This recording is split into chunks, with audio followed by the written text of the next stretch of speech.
Jes, miinus 40 astetta.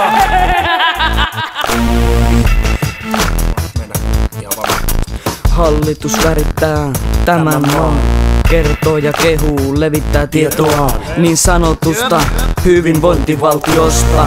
Taitaa ne kuitenkin tietää, ettei kaikki oo hyvin, mut pyrkivät sen tietää. Mutta minä tiedän, koska mi on kasvanut ilman vanhempia, perhettä tai kotia. Oli vaan pitkät käytävät sen lastiksen, joka kuitenkin pelasti mun lapsuuden. Varvat muistuttaa pakastetta. Täällä on miinus 40 astetta.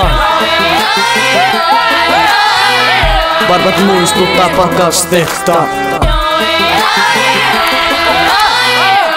Täällä on miinus 40 astetta. Äiti siellä välillä kävi, mut yleensä kun se sopi käy niin se hävis.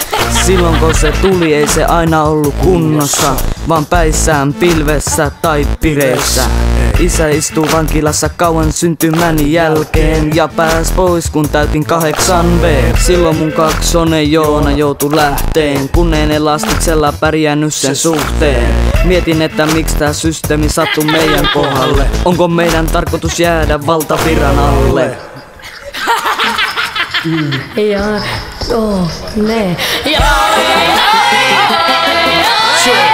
Varvat muistuttaa pakastetta. Täällä on miinus 40 astetta. Varvat muistuttaa pakastetta.